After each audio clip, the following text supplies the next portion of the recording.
insya Allah nanti yang dipikir-pikir akan mendukung kalau hatinya Pak Edi bersih.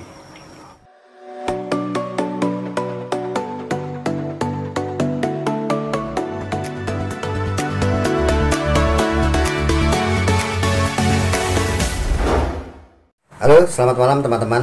Hari ini saya sowan ke rumah Ki Ageng Rogojiwo atau di sini lebih terkenal sebagai bengkel Rogojiwo. Jadi di tempat inilah sering berkumpul teman-teman dari berbagai kota dari seluruh Indonesia untuk berkonsultasi dengan beliau Ki Ageng Rogojiwo yang saat ini sudah berada di tengah-tengah kita. Kita akan berbincang-bincang sedikit mengenai kondisi perpolitikan di kota Semarang ini, karena nanti di bulan Desember, pas pada tanggal 9 Desember 2020, Semarang akan mengadakan pemilihan wali kota baru, di mana hari ini Hendar Prihadi atau Hendi kembali berpasangan dengan Mbak Ita untuk maju lagi sebagai calon wali kota Semarang.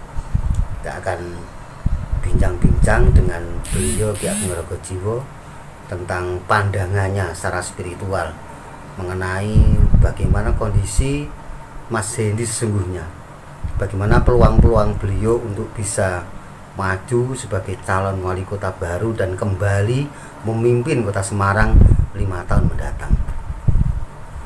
Malam Ki Ageng Rogojiwo. Malam. Kalau menurut pandangan Anda, Mas Hendi itu sebenarnya sosok yang seperti apa? Ya kan, kebetulan saya kenal dia udah lama ya di pemerintahan. Memang sosoknya dia merakyat, dengan teman-teman kita yang di bawah juga dekat, dengan siapa saja lah dekat. Untuk ramahnya ya cukup ramah lah dengan warga kota Semarang ini. Jadi memang cukup bagus kalau kita lihat dari sikapnya, dari perilakunya cukup bagus. Kemudian dari kinerjanya, kalau kita lihat selama ini bisa diterima oleh masyarakat. Dan kita lihat sendiri jarang yang ada komplain dengan beliau selama beliau jadi wali kota Semarang ini. Makanya menurut saya cukup bagus. Ini kan di Semarang calon wali kota hanya satu pasangan. Apa sebenarnya yang membuat kondisinya menjadi seperti ini? Kenapa tidak ada dari lawan politik yang lain, dari pasangan lain untuk maju sebagai calon wali kota? Kalau menurut pandangan Ki Ageng seperti apa ini? Ya kalau pandangan saya sih, dari mata batin saya, beliau itu disegani oleh musuh-musuhnya, disegani oleh pesaing-pesaingnya. Jadi pesaingnya ini kemungkinan melihatnya kalau saya maju ya akan kalah. Jadi biarlah Pak Hendi sendiri yang maju. Nah, dengan adanya dia maju sendiri, dia harus berintrospeksi diri, si Mas Hendi ini atau Pak Hendi ini. Introspeksi diri artinya dia tetap harus bisa merangkul ke yang kecil-kecil ini. Jangan sampai yang kecil-kecil ini meninggalkan beliau. Di samping dia juga punya kapal ya. Mudah-mudahan kapalnya juga, itu kapalnya Pak Hendi ini juga masih kompak lah. Kalau kita lihat masih kompak. Kalau kapalnya nggak kompak juga perlu dipikirkan juga itu. Jadi bagaimana Mas Hendi merangkul ke orang-orang kecil, juga ke kapalnya itu, karena kapalnya ini masih solid lah untuk di kota Semarang ini masih solid lah. Jadi harapannya ya dari kapal itu juga harus solid, dari masyarakat kecil mudah-mudahan mendukung semua sehingga nanti bisa mencapai angka yang diharapkan. Kalau tidak mencapai angka yang diharapkan, ya nanti akan berpikir ulang lagi tentang wali kota Semarang. Memang harapannya sih satu kali ini sudah bisa jadi harapannya. Kalau langkah-langkah yang perlu dibuat oleh Mas Hendi kira-kira apa ini Ki Ageng? Sebagai tahapan awal untuk memulai, sebagaimana harapan jenengan, bagaimana merangkul orang-orang kecil itu, kira-kira konkretnya seperti apa? Tetap kita pakai teori merakyat, karena di Jawa Tengah ini masih banyak untuk yang kelas-kelas bawah. Dekati mereka dengan cara bersepeda mungkin, atau dengan cara kumpulkan orang-orang yang berdagang, atau mungkin dari teman-teman media mungkin didekati semua itu. Kemudian dari angkotnya itu kan jumlahnya cukup banyak, kemudian ada juga Gojek, itu kita rangkul semua untuk Mas Hendinya. Kalau mereka mau merangkul kemudian mau mendekat dan saling mendekatnya, harapan besar lah untuk bisa jadi lagi. Jadi jangan lupa dengan yang kelas-kelas bawah itu, Kalau kelas tingginya sih hitungannya sih kecil lah, kita ngurusi yang kelas tinggi ini. Yang kelas kecil ini yang kita urusin, jumlah pasar aja pedagangnya sudah berapa. Kita ini ya, kelas-kelas akar rumput ya? Iya, kelas akar rumput itu. Seperti pesantren itu kan juga bisa lah diajak rembukan. Terus yayasan-yayasan anak yatim itu bagus. Apalagi di Semarang ini banyak anak yatim, ada panti jompo. Ya, di samping mungkin calon itu sambil sodako, sambil beramal, juga ada sisi lain yang bisa mereka doakan untuk menjadi lagi.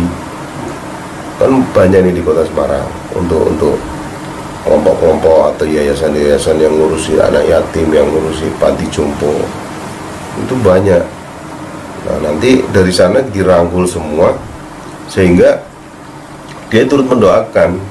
Jadi uang yang diberikan atau sumbangan yang diberikan oleh beliau-beliau itu kalau di tempat-tempat seperti itu biasanya habis sholat itu didoakan.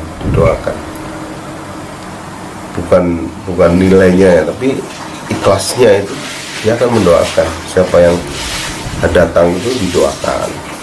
Apalagi ada keperluan mau kepingin jadi lagi, dia didoakan oleh saudara-saudara kita yang di arus bawah itu ada kemungkinan besar 99% bisa terkabul keinginan beliau nanti. Peran para kader PDIP gimana pada ini? Jadi PDIP ini masih solid. Kalau kita lihat dari teman-teman merah ini masih solid lah. Apalagi mungkin ditambah dengan yang lain, ada yang gabung, masih kuat lah. Adapun yang balelo saya rasa itu kecil, karena PDIP kalau kita lihat memang belum berpecah belah, masih kompak, masih solid. Jadi bahkan Semarang ini kondang kadernya banteng ya. Iya, memang Semarang Jawa Tengah ini kuat banget tuh. Karena saya juga kenal dengan ketua-ketua umumnya tuh, ketua umum daerahnya. Jadi tetap dia harus merangkul ke yang teman-teman yang merah, itu harus dirangkul. Jangan sampai mereka sakit hati terus tidak merangkul, jangan. Terus kita rangkul secapek apapun beliau, gimana caranya dirangkul semua. LSM juga harus dirangkul. LSM yang punya organisasi cukup besar itu kan, itu ya boleh kita rangkul semua itu. Ya kalau untuk tingkat kiainya mendoakan lah ya, seperti kiai nanti tugasnya mendoakan saja. Kemudian untuk seperti spiritual yang ada di Semarang itu kita rangkul semua, suruh mendoakan aja. Mereka kalau di Jawa itu senang untuk spiritual, apalagi Pak Edi sendiri sudah mengenal bahwa di kota Semarang itu ada yang namanya IPI, Ikatan Paranormal Indonesia. Dipanggil aja, dijak rembukan atau dijak ngopi bareng lah istilahnya. Mereka pasti senang, orang-orang tua itu dijak ngopi bareng, dijak bicara lah, dijak ngobrol, dijawil lah bahasa Jawa ini, diwongke bahasa Jawa ini itu lumayan. Mereka akan mendapatkan doa-doa dari beliau-beliau itu yang tempatnya saling semlempet di kota Semarang itu. Prestasi yang sudah Hendy buat selama ini, selama menjabat di periode 2015 sampai 2020, ini sebenarnya menurut pandangan Ki Ageng seperti apa? Ya, kalau pandangan saya selama beliau menjabat ini kan sudah banyak, masyarakat juga sudah banyak melihat bahwa beliau sudah banyak berhasil mengatur, menata kota Semarang. Ya seperti Pleret, dulu kumuhnya bagaimana, sekarang dipegang beliau bersih, menjadi objek wisata, tempat untuk santai-santai, duduk-duduk para remaja. Kemudian di Lawang Sewu juga sekarang bersih. Kemudian di Kota Lama ya, Gereja Belendu sekarang sudah tertata rapi, banyak pedagang di sana. Itu kita rangkul semua, pedagang-pedagangnya pasti mau. Kemudian di Simpang 5 sekarang begitu rapinya. Dulu Simpang 5 kan bukan main, pedagang kayak gitu kumpul di tengah-tengah. Sekarang sudah ditata dengan baik. Ya berkat wali kota Pak Hendy itu menjadi bersih. Kalau kita lihat kan sekarang Minggu itu juga sudah diatur, tidak boleh masuk, dan masyarakatnya mau, dan pedagangnya juga mau diatur. Karena prinsipnya Pak Hendy itu kan iki digeser, tetapi dikasih tempat, nggak terus digusur terus dibiarkan, nggak begitu, digeser di tempat. Itu kemarin saya lihat ada yang ditaruh di Masjid Agung, ada yang ditaruh di stadion untuk pedagang-pedagang kaki limanya ya, di stadion itu di pinggiran, tertata rapi di sana di Jalan Madukoro kalau nggak salah itu di sana pedagangnya. Terus sebagian lagi ada yang di Masjid Agung, dari Jalan Gajah sampai ke masjid itu kalau hari Minggu tertata rapi di sana. Itu menurut saya sudah mengewongke, jadi orang lebih senang, tidak digusur, disuruh pergi lalu tidak dikasih tempat, tidak begitu sifatnya beliau. Jadi menurut saya kota Semarang ini sudah baik dan sudah baik, sudah sekian tahun dipegang oleh Pak Hendy ini. Mudah-mudahan nanti setelah jadi lagi juga ide apa lagi yang akan diterapkan, nanti dapat masukan-masukan dari para pedagang itu, atau dari kiai, atau dari para spiritual, nanti kan dapat masukan-masukan. Karena spiritual yang di kota Semarang ini juga banyak yang mendoakan beliau. Dari tahun kemarin juga mendoakan setiap kegiatan-kegiatan apa yang itu dia pasti minta doakan juga. Jadi menurut saya semakin jadi nanti dia akan lebih baik lagi kota Semarang ini. Kalau yang dari golongan para ASN, para pegawai negeri sipil, itu peluangnya seperti apa? ASN ya mungkin hanya ndongake wae lah. Ya kalau anak buah itu biasanya kalau sudah baik dengan pimpinannya itu akan ikut, walaupun tidak disuruh pun akan ikut, karena selama bergaul sekian tahun itu sudah ngerti hubungannya, itu biasanya akan ikut, akan mendukungnya masih. Selama mamanya dia menjabat tidak terlalu kasar, tidak terlalu kaku, tidak terlalu keras, itu dia akan ikut. Iki bapaknya nyalon ke mana, otomatis dia akan diam-diam ya ikut. Di kota rahasia itu nanti dia pasti akan ikut. Ini sudah dipastikan lah, karena kalau lihat kepemimpinannya begitu akrab dengan masyarakat, berarti dengan bawahannya juga akan lebih akrab. Artinya akrab positif. Kalau yang negatif ya tetap dihabisi sama Pak Hendy itu. Kira-kira begitu. Kalau selama Ki Ageng melihat Pak Hendy selama ini, kira-kira sebenarnya kekurangan beliau itu di bidang apa sebenarnya? Kan tidak ada manusia yang 100% sempurna begitu. Kira-kira apa yang luput dari perhatian Mas Hendy agar menjadi perhatian di masa depan, sehingga menjadi sebuah pedoman untuk melakukan perbaikan lagi? Ya, yang perlu diperbaiki lagi atau kekurangannya ya, itu yang pinggir. Jadi Semarang yang pinggir itu yang perlu diperhatikan. Kalau Semarang yang kota, otomatis sudah dapat dilihat lah ya.